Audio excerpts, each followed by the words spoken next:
அன்பு நேயர்களே வணக்கம். புதன்கிழமை, ஆவணி மாத புதன்கிழமை, வளர்பிறையில் வரக்கூடிய புதன்கிழமை.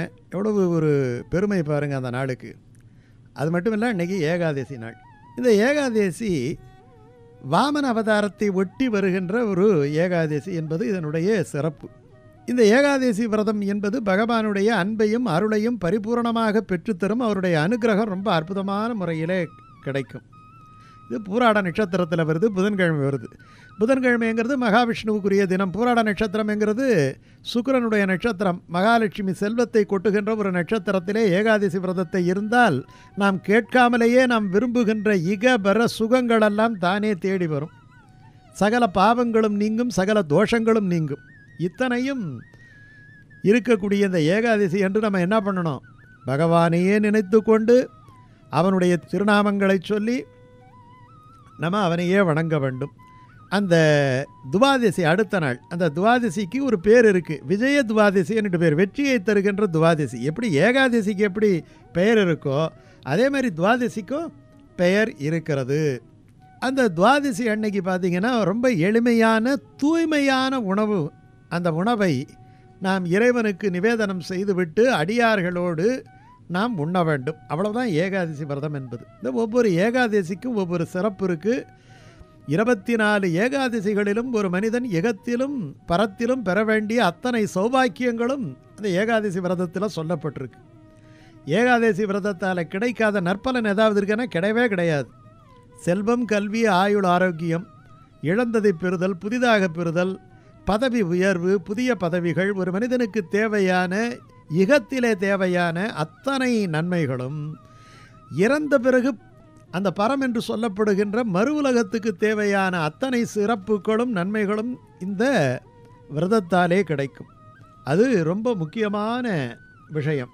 நம்ம எத்தனை செல்வங்கள் சிலருக்கு இருந்தாலும் ஒவ்வொரு ஏகாதசிக்கும் ஒவ்வொரு ஸ்பெஷாலிட்டி, ஒரு சிறப்பு இருக்குது. இந்த சிறப்பு புத்திரரத ஏகாதசின்னுட்டு இதுக்கு பேர். இதுக்கு என்ன சிறப்புன்னா, ஒரு குழந்தை செல்வம் பெறுதல், சந்தான விருத்தி. அதாவது குழந்தைங்க நம்ம இருக்கிறது பெரிய விஷயம் கிடையாது. எனக்கு 4 குழந்தை இருக்குது, 5 குழந்தை இருக்குதுன்னா ஒரு குழந்தைய நம்ம பார்க்குற கவனிக்கல, அப்புறம் அந்த குழந்தைங்களுடைய வாழ்க்கையும் சரியில்லை. இவ்வளவு இருந்தால் அந்த குழந்தைகள் இருந்தாலும் நமக்கு ஒரு குறையோடு இருப்பவர்களாக அர்த்தம். அதனால் அந்த குறை நீங்க வேண்டும் இல்லையா? இளம் தம்பதிகளாக இருந்தால் குழந்தை அவங்களுக்கு ரொம்ப நாள் கிடைக்காம இருந்தால் அந்த குழந்தை கிடைப்பதற்கு இந்த ஏகாதசி விரதம். குழந்தை பிறந்து விட்டால் அந்த குழந்தை நன்றாக வாழ்ந்து நன்றாக பிடித்து பெரிய உத்தியோகம் பார்ப்பதற்கு இது.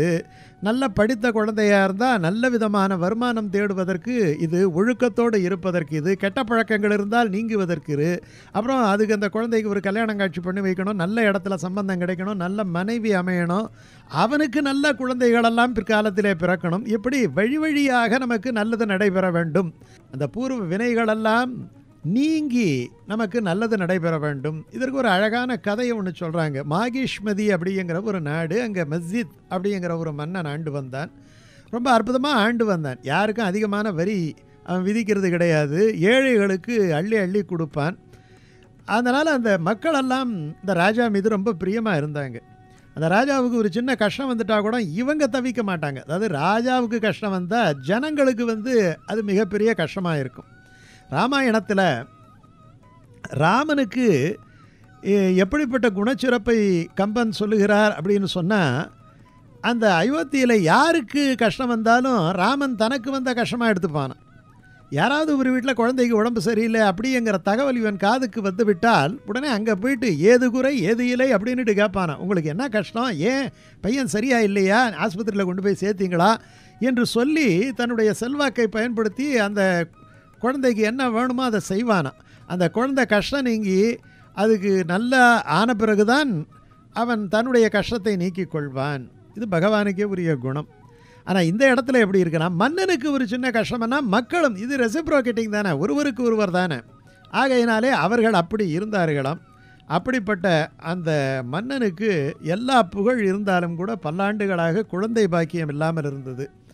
உடனே ஐயோ, தனக்கு பின்னாடி இப்படி ஒரு மன்னன் ஆளுகின்றான், இவனுக்கு பின்னாடி வாரிசு இல்லாமல் போய்விட்டால் பின்னாலே நமக்கு ஆளக்கூடியவர்கள் யார் அப்படி என்று மக்களெல்லாம் நினைத்தார்கள். ஒரு விதத்தில் அது சுயநலம் என்று சொன்னாலும் கூட ஒரு மன்னன் அடுத்த ஒரு நல்ல ஆட்சியை தர வேண்டும் இல்லையா, அதுக்கு அவனுக்கு ஒரு வாரிசு வேண்டும்.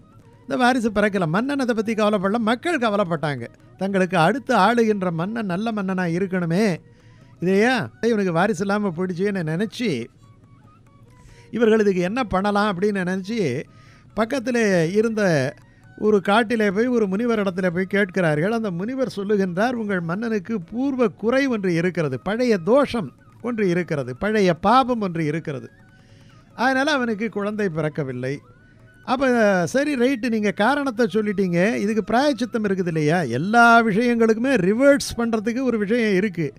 பகவானால் திரும்ப ரிவர்ட்ஸ் பண்ண முடியாத விஷயமே கிடையாது. எத்தனை வேதனைகள் எத்தனை பாதனைகள் இருந்தாலும் கூட அந்த இறைவனுடைய சரணாகதி நமக்கு கிடைத்து விட்டால் அவன் நமக்கு எல்லா துன்பங்களிலிருந்தும் கைதூக்கி விட்டு விடுவான். இதுதான் நம்முடைய ஆன்மீகத்தினுடைய அடிப்படையான ஒரு நிலை.